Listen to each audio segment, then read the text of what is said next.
Welcome to my channel. இன்னைக்கு இந்த வீடியோல தரமான 5 கிரைம் த்ரில்லர் படத்தை பத்தி தான் பார்க்க போறோம். இந்த 5 படங்களும் தமிழ்லயே அவைலபிளா இருக்கு. இதை தாண்டி இந்த 5 படங்களை நீங்க ஓடிடில போய் பார்க்கணும்ன்ற அவசியம் கிடையாது. ஏன்னா இந்த 5 படமும் யூடியூப்லயே ஃப்ரீயா பார்க்குற மாதிரி தான் இருக்கு. இந்த 5 படங்களை பத்தி நான் ஷார்ட்டா சொல்றேன். அதாவது பிளாட் எல்லாம் நான் ஷார்ட்டா சொல்றேன்.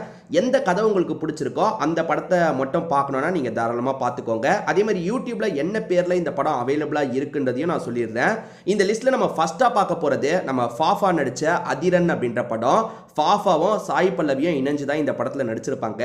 ரெண்டு பேருமே என்ன மாதிரி பர்ஃபார்மர் அப்படின்றது உங்களுக்கு தெரியும். அதுக்கேற்ற மாதிரி இந்த படமும் சூப்பராக இருக்கும். சரி, முதல்ல இந்த படத்தோட கதையை பற்றி சொல்கிறேன். ஒரு மென்டல் ஹாஸ்பிட்டலில் நமக்கு காட்டுறாங்க. கொஞ்சம் தனியாக தான் அந்த ஹாஸ்பிட்டல் செயல்படுது. அங்கே ஒரு 20 பேஷண்ட் கிட்ட இருக்காங்க. எல்லாருமே கொஞ்சம் மென்டலாக பாதிக்கப்பட்டவங்களா இருப்பாங்க. இவங்க எல்லாரையும் பார்த்துக்கிறதுக்காக ஒரு டாக்டருமே அந்த இடத்துல இருக்காரு. இந்த மாதிரி இடம்லாம் வந்து ஒழுங்காக தான் ஆப்ரேட் ஆகுதா இல்லை இந்த மாதிரி இடத்துல ஏதாவது சிக்கல் இருக்கான்னு விசாரிக்கிற ஒருத்தராக தான் நம்ம ஃபகத் ஃபாசில் இருப்பாரு. இவருமே ஒரு தெரபிஸ்ட், சைக்கியாட்ரிஸ்ட் தான். ஒவ்வொரு ஹாஸ்பிட்டலா விசிட் பண்றது தான் இவரோட வேலை போல. அந்த மாதிரி இந்த ஹாஸ்பிட்டல்ல எல்லாமே சரியா தான் நடந்துட்டு இருக்கான்றதை செக் பண்றதுக்காக ஃபகத் ஃபாசில் இந்த இடத்துக்கு வந்துடுறாரு. அப்பதான் இங்க இருக்க ஹெட் இருக்காரு பாத்தீங்களா, சில விஷயங்களை மறைக்கிறது ஃபகத் ஃபாசிலுக்கு தெரிய வருது. இவர் இந்த இடத்துல ஏதோ தப்பு பண்றாரு போல, எதனால அந்த விஷயத்தெல்லாம் மறைக்கிறாரு அப்படின்ற மாதிரி யோசிக்கிறாரு. அதே மாதிரி இங்க சாய் பல்லவி இருக்காங்க. அந்த பொண்ணுக்கு வேற ஏதோ பிரச்சனை இருக்கு போல. அந்த பொண்ணு எதுக்காக தனியா இருக்கா, அந்த பொண்ணு எதுக்காக லாக் பண்ணி வச்சிருக்காங்கன்ற மாதிரிலாம் யோசிக்கிறாரு. இந்த பொண்ணை பத்தி இன்னும் விசாரிக்கணும்ன்ற மாதிரி நிறைய விஷயங்களை விசாரிக்கிறாரு. நிறைய விஷயங்களை தெரிஞ்சுக்க ஆரம்பிக்கிறாரு. இந்த மென்டல் ஹாஸ்பிட்டல்ல ஏதோ தப்பு நடக்குதுன்ற மாதிரி தான் நம்ம ஃபகத் ஃபாசில் யோசிக்கிறாரு. அந்த தப்பு என்னன்றதை இவர் கண்டுபிடிச்சாரா இல்லையான்னு சொல்றது தான் மீதி கதையா இருக்கும். இல்ல நீங்க எதிர்பார்க்காத நிறைய திருப்பங்கள்லாம் வச்சிருப்பாங்க. சாய் பல்லவி எப்படி இங்க வந்தாங்க, அவங்களோட லைஃப்ல என்ன பிரச்சனை ஏற்பட்டது, அதே மாதிரி வந்திருக்க டாக்டர் என்னென்ன விஷயத்தெல்லாம் கண்டுபிடிக்கிறாரு, இந்த மாதிரி சூப்பரா பண்ணிருப்பாங்க.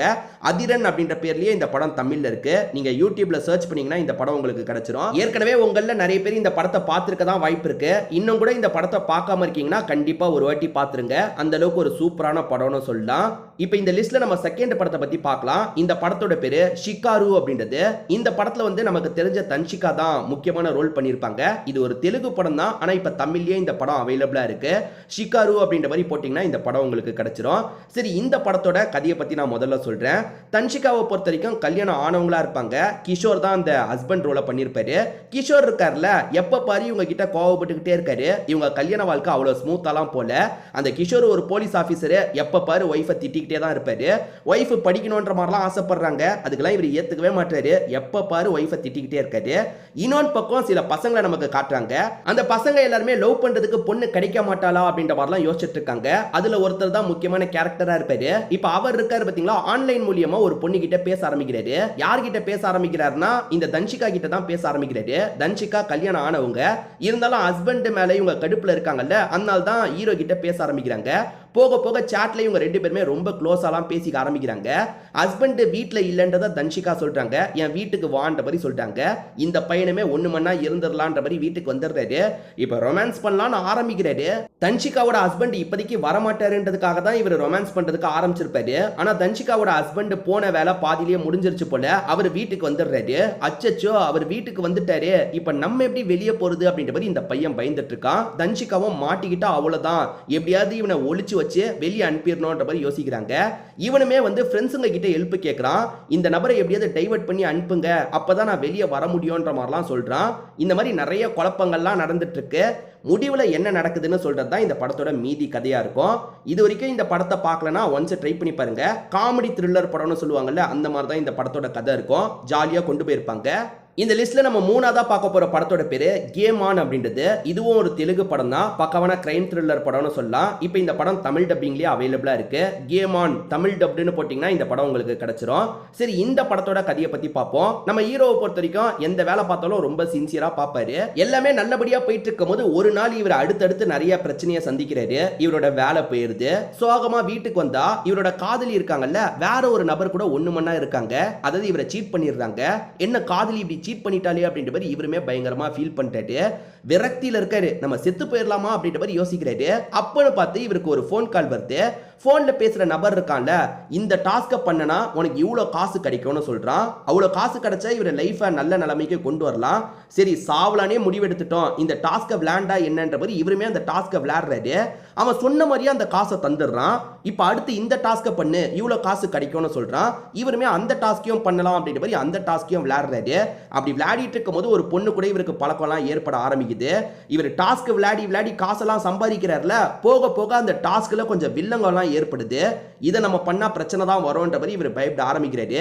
இல்ல நீ பண்ணி தான் ஆகணும்ன்ற மாதிரி அவனுமே மிரட்ட ஆரம்பிக்கிறான். இதுக்கப்புறம் இந்த கதையில என்ன மாதிரியான விஷயங்கள்லாம் நடந்ததுன்னு சொல்றது தான் மீதி கதையா இருக்கும். இது வரைக்கும் இந்த படத்தை பார்க்காம இருக்கீங்கன்னா ஒன்ஸ் ட்ரை பண்ணி பாருங்க, ஒரு நல்ல படம்னு சொல்லலாம். இந்த லிஸ்ட்ல நம்ம நாலாவதா பார்க்க போற படத்தோட பேரு ஆட் இன்ஃபினிட்டம் அப்படின்றது. இதுவும் ஒரு தெலுங்கு படம் தான், பக்கவான கிரைம் த்ரில்லர் படம்னு சொல்லலாம். இந்த படத்துல பிரீத்தி அஸ்ரணி தான் ஃபீமேல் லீடா பண்ணிருப்பாங்க. இவங்க அயோத்தியில ஒரு ரோல் பண்ணாங்கல்ல, அவங்க தான். அதே மாதிரி கிஸ்ல கவின் கூட சேர்ந்து நடிச்சிருப்பாங்க. இப்ப நிறைய படங்கள்ல இவங்க நடிச்சிட்டு இருக்காங்க. ஆனா அவங்களோட ஃபர்ஸ்ட் படம் இதுதான். ரொம்ப வருஷத்துக்கு முன்னாடியே இந்த படத்துல அவங்க நடிச்சிட்டாங்க.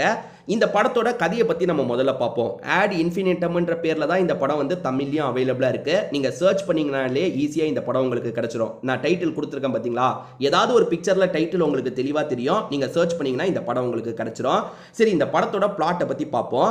ஆக்சுவலா வந்து ஒரு ஹைவேஸ்ல வந்து ஒரு நபர் விழுந்து கிடக்குறாரு.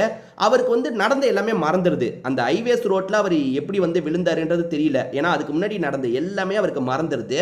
திரும்ப திரும்ப அது கனவா வந்துட்டு இருக்கு. அதாவது எல்லாத்தையும் மறந்தவர் ஒருத்தங்களை பார்த்து காதலிக்கிறாரு, அவங்கள கல்யாணம் பண்ணி சந்தோஷமா ஒரு வாழ்க்கையை வாழ்ந்துட்டு இருக்காரு. ஆனா திரும்ப திரும்ப நடந்தது இவரோட மைண்டுக்குள்ள கனவு மாதிரி வருது. இதுக்கு முன்னாடி என்னோட லைஃப்ல என்னதான் நடந்தது, அதை நான் தெரிஞ்சுக்கணும் அப்படின்ற மாதிரி ஒய்ஃபி கிட்ட சொல்றாரு. இதுக்கு முன்னாடி நம்ம லைஃப்ல என்ன நடந்ததுன்றதை இவர் விசாரிக்க ஆரம்பிக்கிறாரு. அப்படி விசாரிக்க ஆரம்பிச்சவரு ஒரு பிரச்சனையில மாட்டிக்கிறாரு. அப்பதான் அவரோட பாஸ்ட்ல என்ன நடந்தது அப்படின்றதெல்லாம் தெரிய வருது. இதுக்கப்புறம் இந்த கதையில என்ன மாதிரியான விஷயங்கள்லாம் நடந்தது அப்படின்றத படத்தை பார்த்து நீங்க தெரிஞ்சுக்கோங்க. ஏன்னா நான் இதுக்கு மேல சொன்னா நிறைய விஷயங்கள் ஸ்பாயில் ஆயிடும். இந்த படத்துல நீங்க எதிர்பார்க்காத நிறைய ட்விஸ்ட் அண்ட் டர்ன்ஸ்லாம் வச்சிருப்பாங்க.